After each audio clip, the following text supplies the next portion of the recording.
This episode of Yes But Why podcast is brought to you by Audible. Get a free audiobook download and a 30-day free trial at audibletrial.com/yesbutwhy. Over 180,000 titles to choose from for your iPhone, Android, Kindle, or MP3 player. Download your free audiobook today at audibletrial.com/yesbutwhy.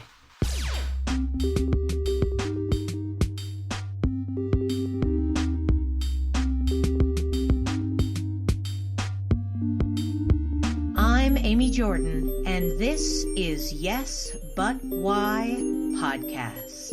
Yeah.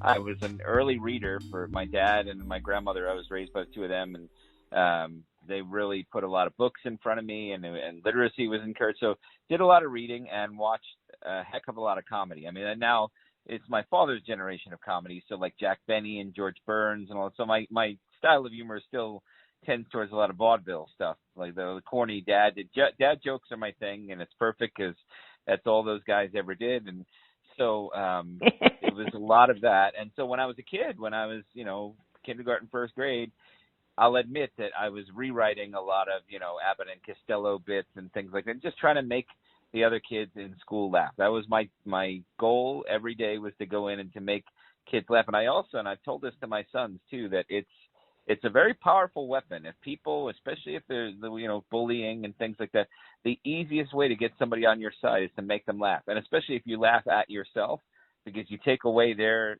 power to make fun of you. If you're making fun of yourself and you're laughing along, get them laughing along with you. So I as a kid, I just sort of started doing that and fell into it and became something that became second nature to me. Man, so it started out on the playground. Yep, that makes sense for sure. When did you go ahead? No, I was going to say also, as far as being a performer, I know it's weird because people say, how do you know the exact moment? But I remember I was 5 years old and my grandmother took me to Radio City Music Hall, because we live here in the New York City area, and we saw Walt Disney's Robin Hood, the animated movie, and it was a big stage show where like Mickey and Minnie would come out before and the Rockettes would perform. And I remember I was 5 years old falling in love and looking at that and saying I knew two things: that I wanted to be up on the stage entertaining people, and somehow I wanted my life to have something to do with Disney. So both of those have sort of come true. The performing and the Disney kind of dovetailed into each other. Wow. So you you got into Disney early on, like Radio City Music Hall, that's early on. Yes, that was, I'm going to date myself. It's 1973. So yeah, I was born at the end of the 60s. So yeah, I was 5 years old in 1973.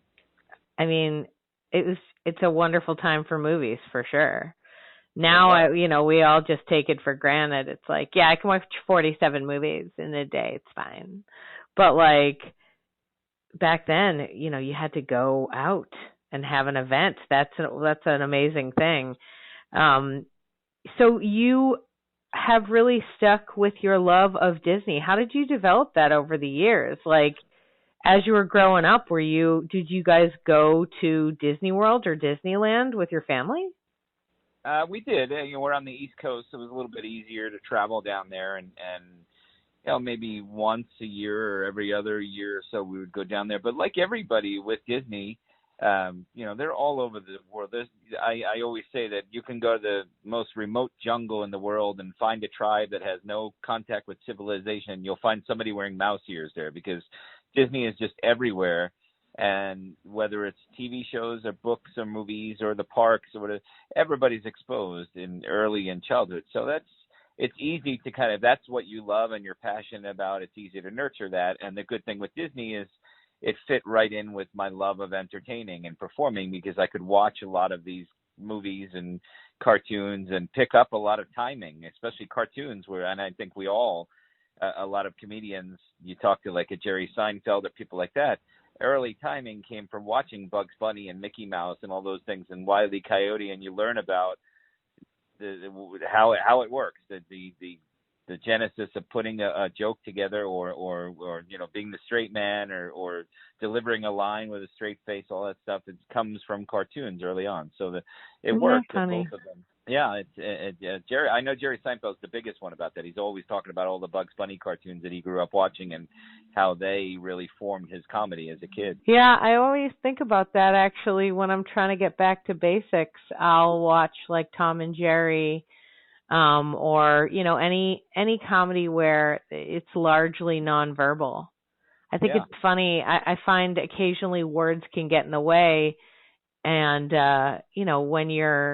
when you're developing just the basic ideas, because I'll teach classes and I'll be trying to teach people like just the basic frameworks of sketch writing, and so I'm like, okay, here's an idea, and it's funny how you're right with cartoons, with this like super basic, like often nonverbal entertainment, it can really speak volumes. You really get it.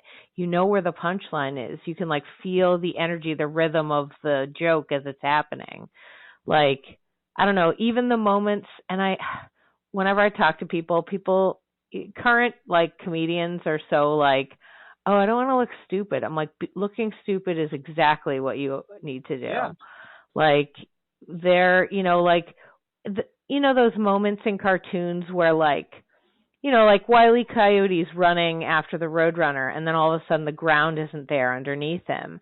And like there's that pause where he's like, wait, what's going on? And then he's like, oh no. And we get with that moment, and that it's like those little things. People will always be like, oh, I don't think I should do that. Like, no, I think you should.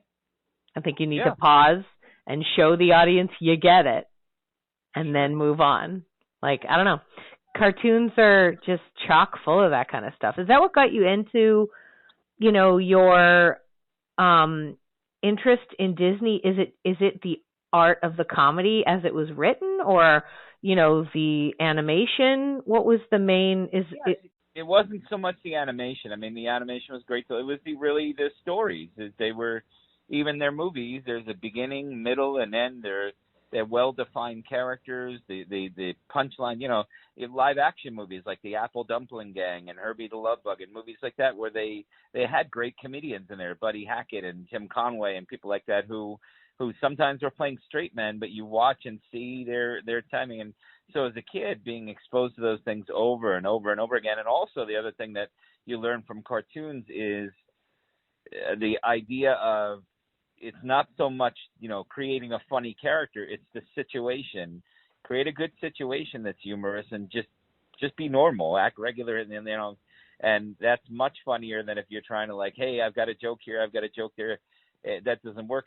Most cartoons are not joke. It's about the situation and what's going on and how ridiculous it is, and that's what. And again, if you watch Seinfeld or any of the great sitcoms, that's what happens. It's the situation that they're in. That's why they're called situation comedies, and makes it funny. It's not so much look at me, I'm making a joke here. That's stand up, and it's two different art forms. So cartoons, Disney is not stand up. It's more sketch comedy. It's more a situation comedy, and watching that really helped me develop a lot as a writer too, especially as a writer.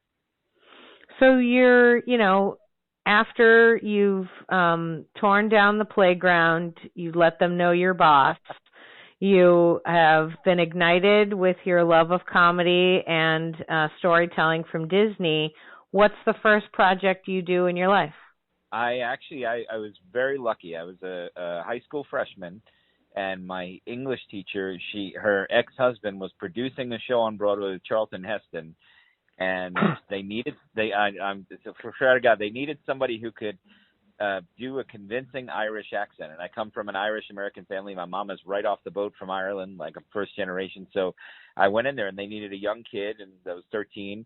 And I read for the part, having done nothing before, and I was cast right there. It was myself and three other guys were cast, and so I'd finish up high school and I'd go over to New York City and do a Broadway show at night or do some matinees during the day. And we cycled through, the three of us, because of the union regulations. And that was people say, what acting school did you go? That was my acting school, because Nathan Lane was in that show.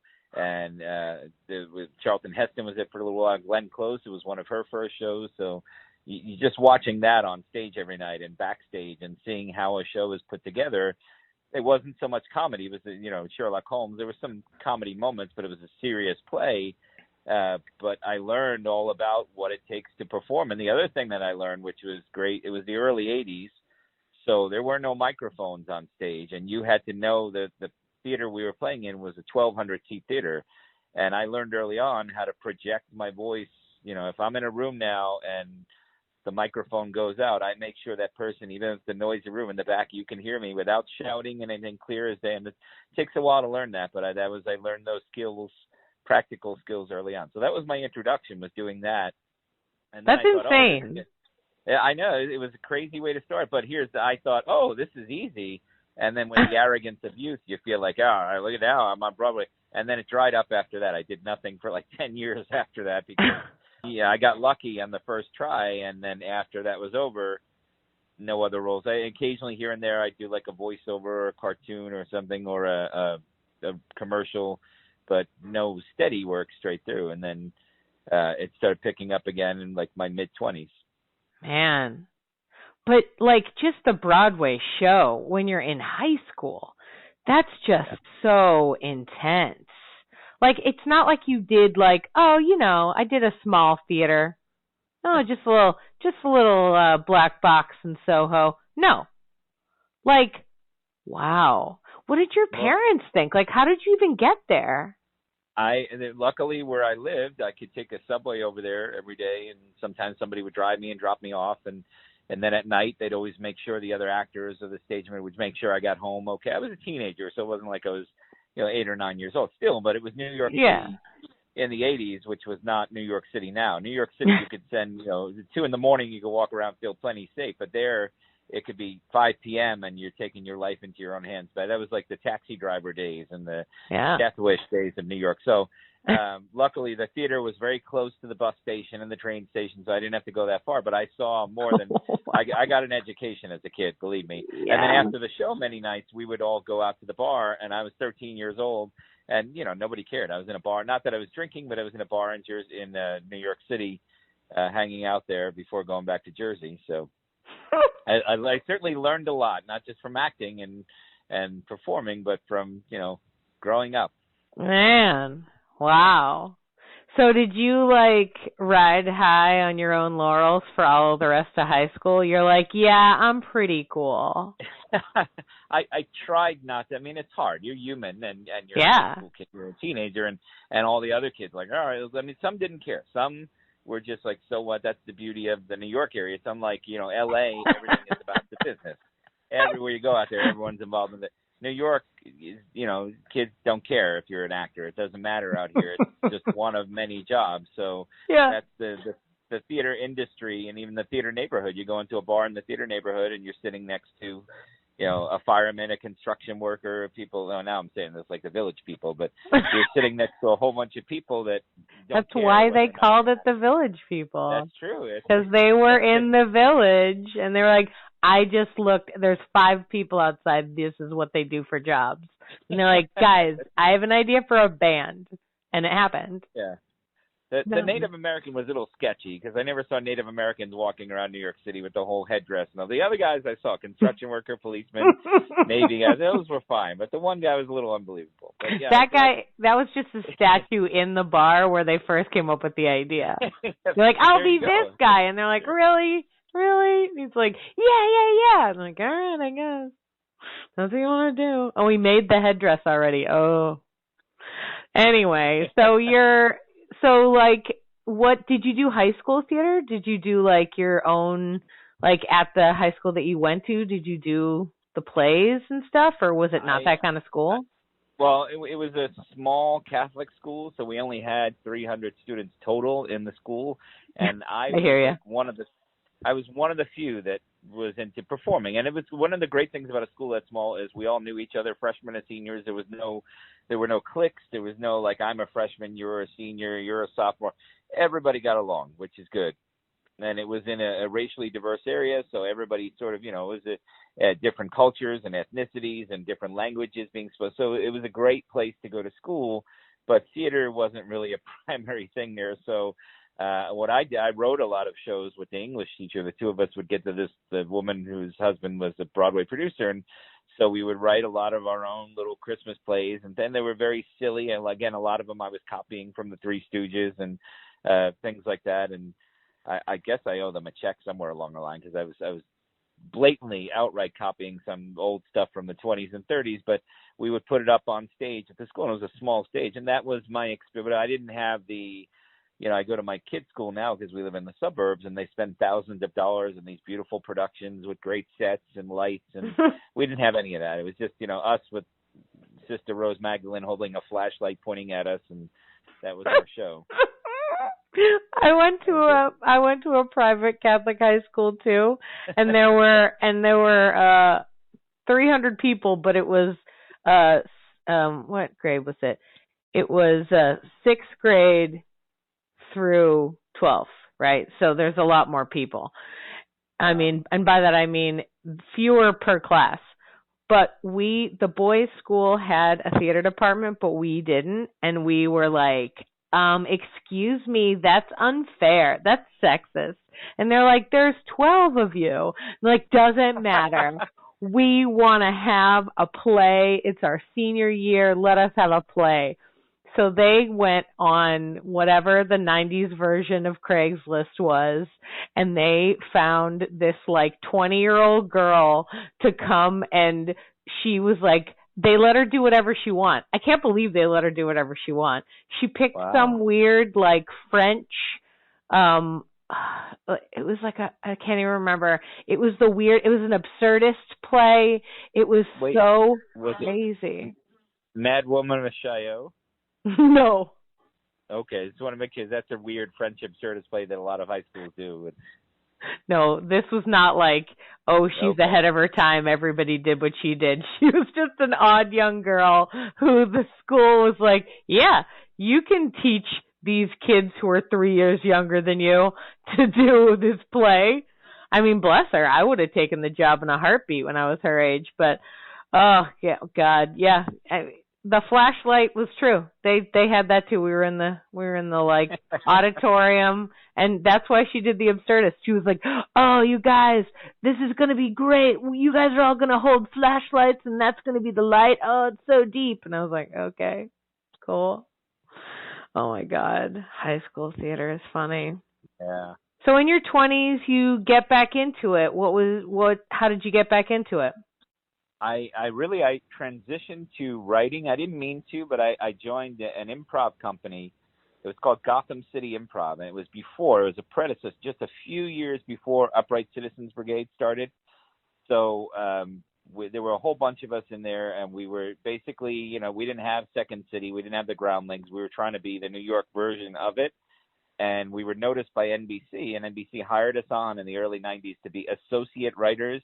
I don't even think that's a job anymore on Saturday Night Live. So we were contributing and we were pitching, and I was hired the same year as like Adam Sandler and Chris Farley and people like that. So we got to work in 30 Rock and pitch ideas and work with them. And I got to know Adam really well, and we shared a similar sense of humor. He was a little more like I'm kind of clean material and all that. So he was a little more risque, he and Chris Farley and those guys, but he liked my weird kind of jokes and things like that. And we kept pitching stuff to Lauren that was every time was thrown out. I think I got one sketch, barely part of a sketch that I wrote a little bit. I contributed to one sketch total on SNL in the time I was there. But it was a great again, another learning experience, because you're thrown into, it's a crazy week and you're just constantly trying to come up with ideas, and it's like a machine. You keep throwing the ideas out, and hopefully, either the guest host will like it or one of the actors will like it, and Lauren will like it, and that's the key. If he doesn't like it, it's never getting on. And so I latched. Usually, even if you're an associate writer, you find one of the stars to kind of become friends with and hope that they'll push the sketch forward. But because Lauren and Adam, their relationship was sort of shaky, a lot of what we pitched never got through. So when you got hired, were you hired with a team of people? Because you said we were trying to be the Groundlings and NBC noticed. So when you got hired, was it like you and a few of the people that you were working with developing shows, or did you just get hired? No, it was a bunch of us. What NBC did, that was then when Phil Hartman was leaving, and Dana Carvey and John Lovitz, that great cast, they were leaving, and they wanted to find. They were throwing everything against the wall, and so they went to, not just that, they went to Second City, the Groundlings, but they noticed there was one in New York, so they said, "Oh, what the heck? We'll hire all you guys." And they were just hoping somebody. There was literally that year, I think, over 100 writers on staff. It was the one and only time they did it, where they hired everybody they could, and they gave us all weird titles like associate, assistant. It was never like we were not officially on the writing staff. There was 12 writers who were the writing staff, and we were the kind of the underlings helping out and pitching ideas. But they were hoping that one of us or a couple of us would rise up and kind of become the ones that move forward. And it was an experiment that lasted a couple of years, but it was a lot of fun because we got to participate in, it's like being a minor league player, being called up to the Yankees for a year, and seeing, even if you never get to bat, you're there in the clubhouse and you're there, in the dugout, and you're watching all the great stars come. So, I have all the clippings from that year where people don't remember when Adam came in and Chris Farley and all those guys and Tim Meadows, they were calling it Saturday Night Dead. The critics were saying the show is horrible and cancel it and it's terrible. They were not accepted at first because they came off of these great years with all these people that were writing, I don't want to say smart comedy versus dumb comedy, but, Phil Hartman and those guys, their level of comedy was really intelligent stuff. And then you get to, Chris and Adam are falling on tables and doing Van Damme, which is funny, but it's not what Phil Hartman was doing. So there was a drop off, and people right away were like, "Oh, you're going to get rid of those guys." So it was in danger of being canceled in 1992, 93, somewhere around there.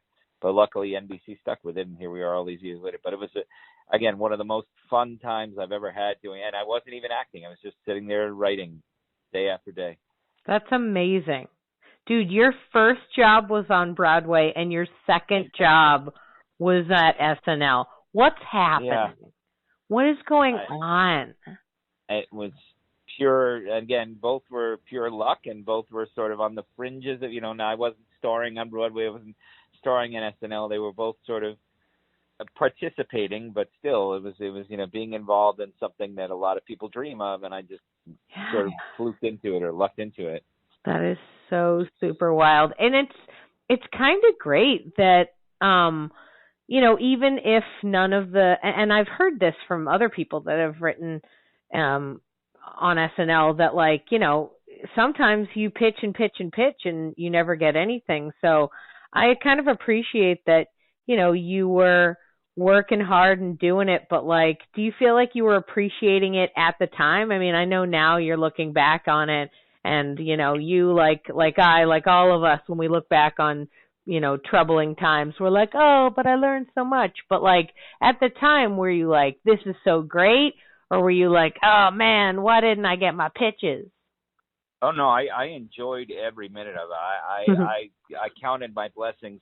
First of all, again, as a kid that grew up listening to Jack Benny and George, I was in the building where these guys were doing shows back in the 30s and 40s in the NBC building, and I had a little badge that allowed me to go wherever I wanted there. I mean, I soaked up, and I grew up watching Saturday Night Live and SCTV and all those shows and all the classic casts. So here I am in the offices that these guys and ladies were in, and I'm part of it somehow. And so, yeah, I loved every minute. And some of the greatest laughs I ever had had nothing to do with on air. It was just us sitting around pitching silly ideas to each other and then watching some of the actors. And we did get up occasionally and try to read with them, but there was no way we were ever going to compete at their level. But just having fun in those offices, and none of it made air. And I think if you talk to people that are on the show today, both writing staff and actors, they'll tell you the same thing, that it's most of the fun you never see on air. It happens when they're in the offices during the week and they're just trying to, they're under the gun trying to get something done for Saturday, and you think, is it going to be there? Am I going to have an idea? And then those ideas show up and you just throw them out there. And as you were saying before, you just do it. Go ahead and do it. And later on you can edit or censor, figure it out, but don't be afraid to be silly. And that's all we did all week long, was just sit there and be silly. So imagine going to the greatest comedy club every single day as your job, and just showing up and having some of the best comedians in television right there performing for you and stuff that you wrote. And even if it never made the show, you're getting to see your stuff performed by them. So it was, I loved every minute of it. That is so wild. So after you did this, after you worked there for how many years did you work there? It's about 2.5, 3 years, somewhere around there. Oh, okay. Wow. That's a good time. And you're in your 20s at this point, a perfect time to be doing the schedule. I think about that all the time. Like whenever my friends who are, working hard trying to get angle themselves to get it over there, I'm like, all right, you ready? Stay up real late at night. Get ready now. I got a few friends that are out there, and they're like, it's not as bad as you think. And I was like, yeah, you're 22. That's why. Yeah, it's funny you say that, because that is, especially with Saturday Night Live, you literally, there'd be between Tuesday and Wednesday is when really crunch time is, and you've got to try to get, and your brain is fried, and you're trying to get it all done and write it down. And we pulled 24-hour days, sometimes longer than 20, where we're just up and your caffeine. Now, some other people were doing other substances. I stuck to caffeine, as much as I could.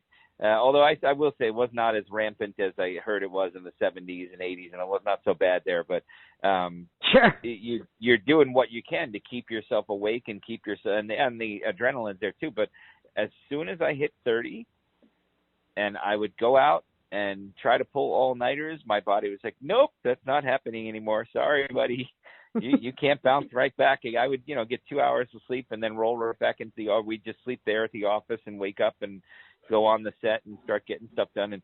And we were able to do it. And now, I mean, forget about it now. There's no way I'd be, I'm napping midday now. So there's no way I'd be able to do what I did back then. But it is a young person's game. And that's why if you watch Saturday Night Live, Leslie Jones right now, I believe, is the oldest cast member.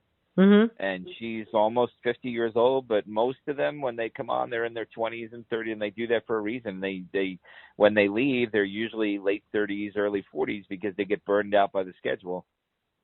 Well, the other thing about Leslie Jones that I think gives her a leg up on being an older person in that situation is that she was writing stand-up for so many years. So it's not like she's like learning how to write. She's like, okay, here's 5 ideas I've got, like them or don't, And she's like, cool, I'm going to take a nap. And she's got the advantage. She plays herself in a lot of sketches, or plays a variation. So it's a little easier for her to roll. She doesn't have the creating the character part, because her character is Leslie Jones. She basically, the audience loves that. She comes out there and she's just the Leslie Jones that you want to see, and just barking at everybody and just being, firm with people. And that's what she's created. Same thing like Chris Farley. Chris Farley just had to go out there and be Chris Farley half the time. And his character could be halfway developed, but he was just so funny as Chris Farley physically that it would work. So there are some people that can do that, and it's a little easier for them because they don't have to spend the time figuring out who is this person and what are they going to do and how do they sound and what do they look like. Yeah, and as long as you're down to play the game and just be like, yep, I'll be this for as long as you'd like me to be.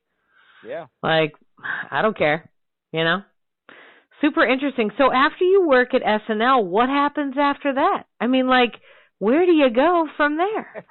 That's a good question. Where do I go from there? I got married, and I had 2 kids. So I sort of and I backed away a little bit. I was still doing. I wound up transitioning a little bit because of the connection at SNL. There's a comedy club called Caroline's, which is near SNL, and I used to hang out there a lot. And I met people, and sort of, I'm not, stand-up is not my forte. I have great admiration for people. It's, again, totally different skills than sketch comedy. Comedy is not the same as everyone. The public doesn't know that. Comedy is comedy, but we all know it's all different aspects. So writing is one different thing, performing sketches, performing stand-up. So I gave it a shot, and I was not so good, but what I lucked into was that I started opening for people like Lisa Lampanelli was just on the rise at the time, and I opened for her, and she loved it because it was a contrast of me.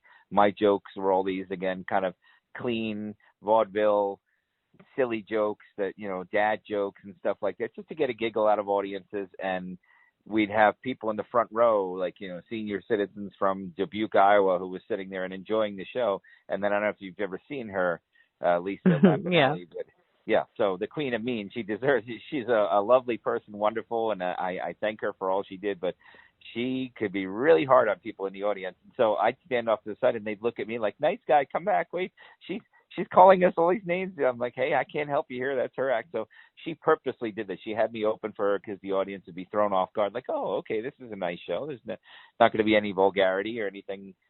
And no one's going to be, I would never pick on an audience member, but that was her thing. And, they loved it too. She's very, very funny. So I was lucky enough to work with her a bunch of times at Caroline's, but she wanted me to go on the road, and a couple of the comedy clubs like go on the road, but just getting married and just having kids, I had to make the choice. Do I do that? Do I go on the road, or do I stay in New York and kind of scale back to going out at night and hanging out in clubs all night? And so I scaled it back. And I figured, okay, it's no problem. I'll still get the jobs. But the weird thing is, with casting directors, and these are people I'd known for years and were hiring me for years and booking me for stuff, as soon as I scaled it back a little bit, it was like I dropped off the face of the earth. So marketing for anybody, whether you're a writer, whether you're an actor, we were saying it earlier, is constantly putting yourself out there and producing stuff and just getting yourself in the forefront and reminding them that, hey, I'm still here. That's the most important thing. Marketing yourself is 100%. You are a business. I'm a small business. My business is me, whether it's writing, acting, comedy. I'm promoting myself. I am like a brand. I want you to buy my brand over this person's brand. And I may love that other person's brand, but when it comes down to both of us vying for the job, one of us is going to get it. So I have to make the case that, hey, take me instead of the other person. And if you're not doing the work and you're not putting yourself out there and you're not marketing and you're putting in the hours, that other person's going to get it because they are. So I learned that lesson the hard way. And I sacrificed it purposely because I wanted to be there for my two boys, and I was a stay-at-home dad, and I spent about a decade just kind of being with them. But in the interim, I wrote a couple of books and did things that I could do on my own from home where I didn't have to go out to clubs. So it worked out that I became an author by accident in there, but there wasn't much acting or comedy or anything going on in that little 10-year period, that decade. But you kept writing, and that led you to write your books, huh?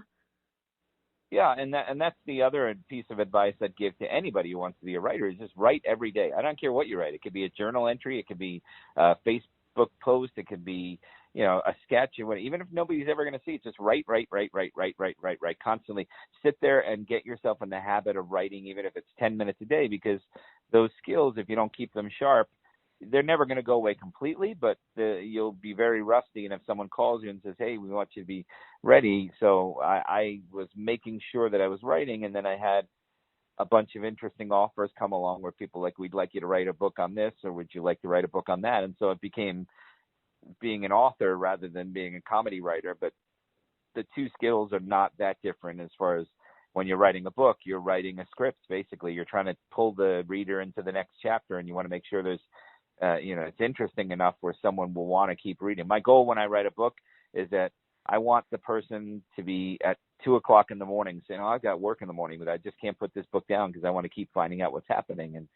And that's the way I try to write. So same thing with, if you're writing a sketch, you want the people to follow you into the rest of the sketch. Or if you have an act, a comedy act, you want them to listen to you for however long your set is and not fall away. And it's all comes down to keeping yourself in the habit of creating and writing and putting stuff out there. Tell me about your books. Are they funny at all? Are they, I know that you have your, I was aware of your Top Disney book, but I wasn't aware of any others. Tell me about them. Yeah. Top Disney is the latest, and that actually was a 20-year process. I started that back in, it's about 2001. So yeah, almost 20 years, about 18 years or so. And it was around Walt's 100th birthday. And I thought, okay, what if I made a book of lists, top 10 lists? And I started originally with top 10 Disney princesses. And then it became more interesting because I started working with Disney with their archives, and we decided to make it a story of the company told through 100 lists. So it was, it starts with Walt and things that influenced him, and then it goes on to early movies and then the TV shows and the parks. So it's a bunch of lists that do have ones you'd expect, like top 10 leading ladies and top 10 movies, but other kind of, I don't want to say weirder, but more interesting ones. And we wrote it to be a book that if you're a Disney fan and you love Disney, you'll read it. But even if you know nothing about Disney, it'll kind of give you an interesting history. So that evolved over 20 years. But the first book I wrote, I have a habit of writing to people. That's one of my passions, is writing letters, because nobody writes letters anymore. And I've talked to so many actors that are, big time, big name actors, like Adam is one of Adam Sandler. And he said, I saw him just recently, and he said nobody writes letters, and he doesn't get fan letters anymore. He gets text messages, he gets direct messages, he gets emails, he gets all this stuff. But he says when he gets an actual letter in the mail, and not, hey, can I have an autograph? There's a lot of that, someone mailing to his company and saying, send me back an autograph. But an actual letter from a fan that says, Dear Adam, I love what you do, and you inspire me, and how do I do it? He will respond.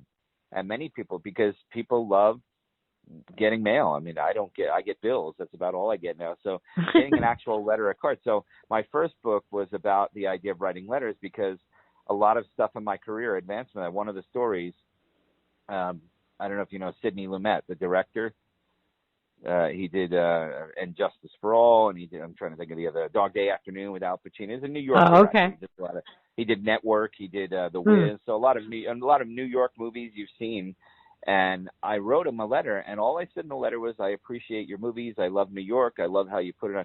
And, what advice would you have? I always ask the question, what daily habit made you successful? And I've gotten responses from kings and presidents and just by writing that one question. So I wrote that to him, and my phone rang a couple of weeks later, and it was Sidney Lumet's office. And it said, Mr. Lumet wants to come and to have lunch with him in New York City one day. So I was like, oh, that's interesting. So I went there, and it was his office.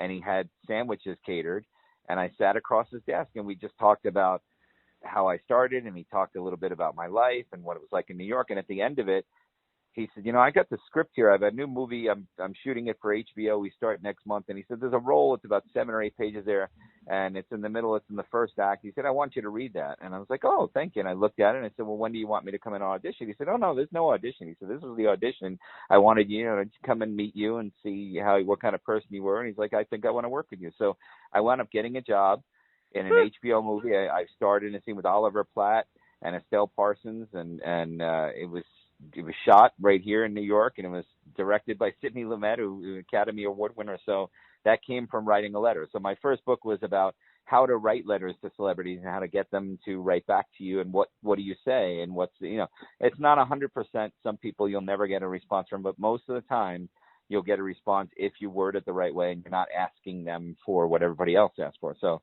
that was the first book. And then the second book was about my and it did pretty well, and I would go lecturing about that to all around the country. And then the second one was a more personal one. It was about my dad and his life story, because when he was 12 years old, he was struck between the eyes by a baseball, and he went completely blind. And this was 1951. So back then, everybody told him that a blind person is worthless, and you're going to be on the corner selling pencils, and your life is over. And he loved baseball. So my grandmother wrote letters, I guess that's where I get it from, to all these famous players at the time, like Joe DiMaggio and Jackie Robinson and Mickey Mantle.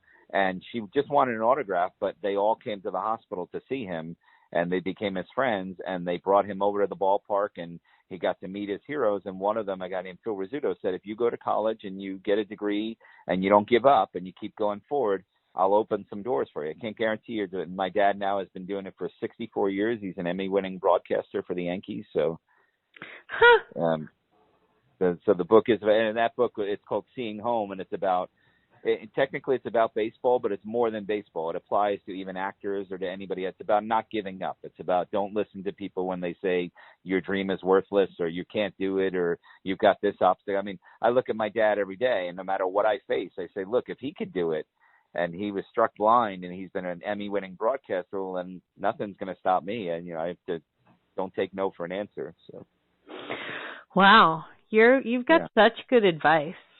I think that comes from you having teens, because you're like right at the time of giving advice.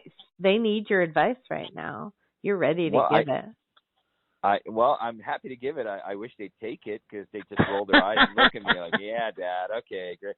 In fact, I'll tell you a story. The book is about my father, the book Seeing Home is about my dad and his life and about my family, and it's about my life. It's kind of mixed in there. And so my son's school assigned it in our school district to all their seventh graders to read it, which was a great honor. And so every seventh grader had to read this book, and they had my dad come in and do an assembly. And then they gave a test on the book, and my son failed. He got a 42 on the test. It's a book about his family, about his grandfather, about his father, and he failed. So I told him, I said, anyone who got a 100, I'm going to adopt them, and you're out at the door, because how do you fail a test about your own family? Oh, man. Yeah. Oh, that's a tough one. That's a tough one. You tell that story when he gets married. That's the speech. Believe me, that's the number one anecdote. It's there. It's ready. Oh my God, that's so funny. Man, you're so, like, you have had such wild adventures, first of all. And then you just have some great advice, like just the way that you've turned it around. And I'm going to be honest, like, I've really appreciated talking to you about this, because I am, I've got a little baby, and my baby is young, and I am stay at home with him, and I'm like, oh God, what am I doing? Because I used to be at the Improv Theater every day, every single night. I was teaching classes, doing stuff, and it's different now. It's a different kind of situation. I have to pick and choose projects. And I really appreciate hearing what you have to say, because even if your kids won't listen to your advice, I'm going to listen to your advice. Thank you. Yeah. And it'll help me through. From a parent perspective, like I had a lot of friends in the industry who were basically telling me I was crazy. What are you doing? Why you had such momentum going. Why are you not doing it anymore? But those 10 years, my kids were only going to be those ages one time in their life. I could do commercials now. I could, all right, so I passed up some opportunities, but and now I can go back to doing commercials, but I can never go back and get them at age 3 experiencing their first bicycle ride or going to Disney for the first, all those things that I was there for and present for, and small things, large things. So I want them to know I was there for that, to be at all their school shows and everything else. And even if I did sacrifice income and I sacrificed momentum and jobs and all those things, it's worth every moment just to know that I was there for them and present in their life. And now I can loosen the reins a little bit because they're older and I'm off doing other stuff, and I'm back to doing theater and a little bit of comedy and writing. So now I'm secure in the fact that I was there, and they'll remember when because it happened with my dad too. He was a broadcaster, but he always made sure that my brother and I were, he was there for us, and we did things together and went places as a family, and little and big things, he was there. So that's the lesson I learned from him. And I would say that to anybody out there, if you're struggling or wondering, career versus being a parent, let the parenting come first, because that's far more important. And again, the money may suffer and you may go down, and everybody thinks about bills, of course, but they're going to look back and they're going to say, wow, my mom or my dad was there for me all those years. And even if they don't say it, they'll have it in their heads and in their hearts. So that's what I tried to do, hopefully. Plus, it's quality of life. You're the people that are like, oh, why are you doing this? It's like, hey, man, this is my path. I'm going to do it this way. You do it your way. Good luck to you on your path.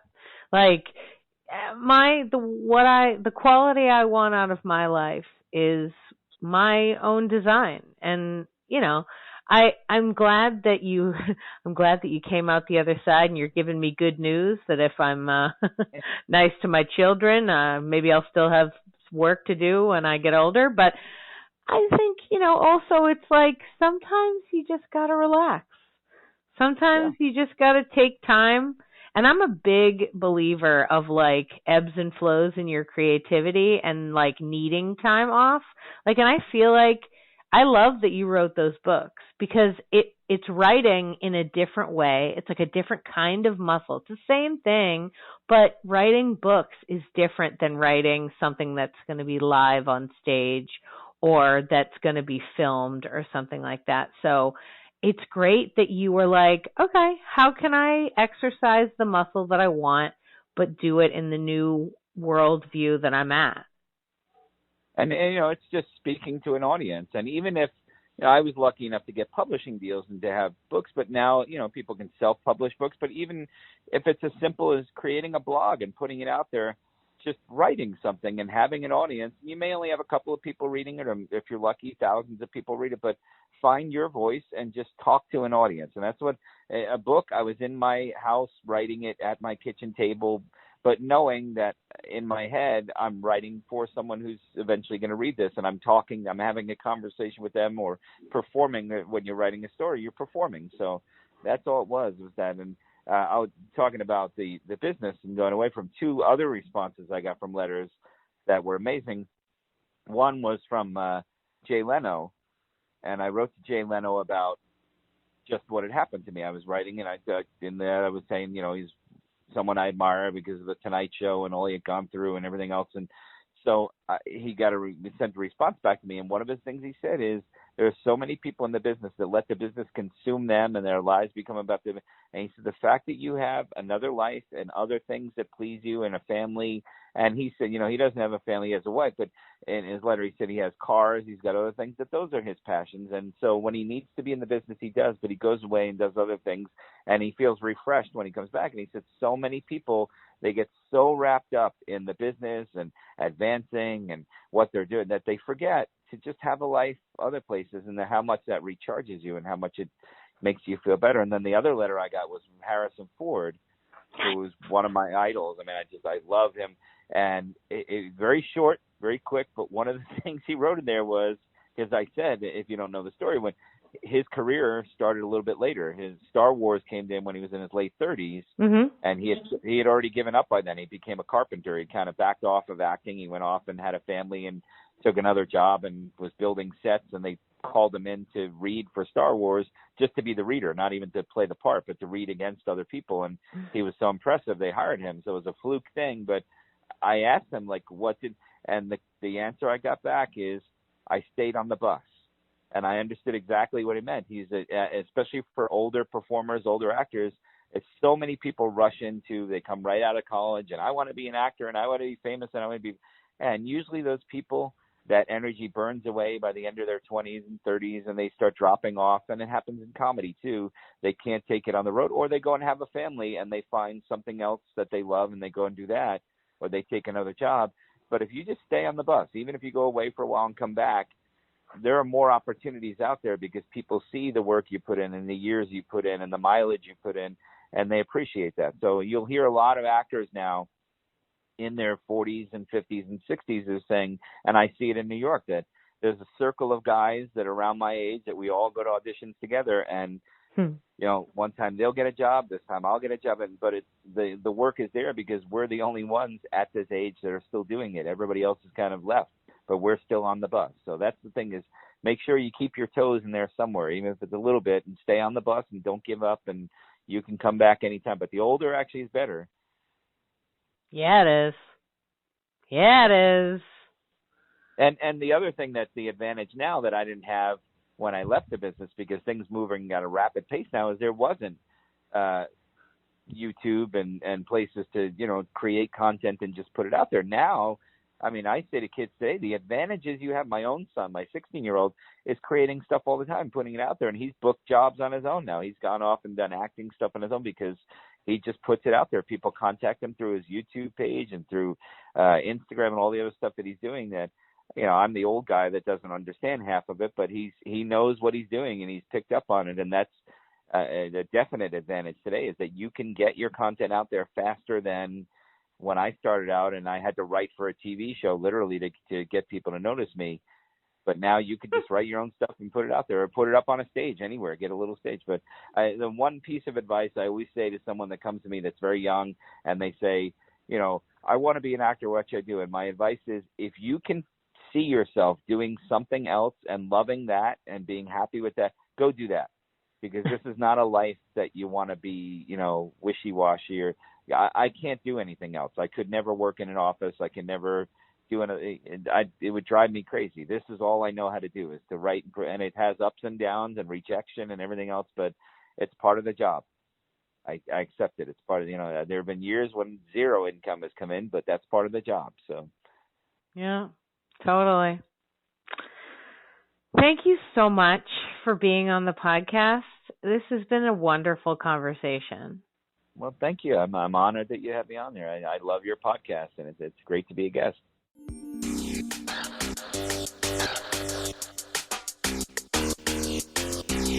Thanks for listening to Yes But Why Podcast. Check out all our episodes on yesbutwhypodcast.com or check out all the content on our network, HC Universal, at hcuniversalnetwork.com.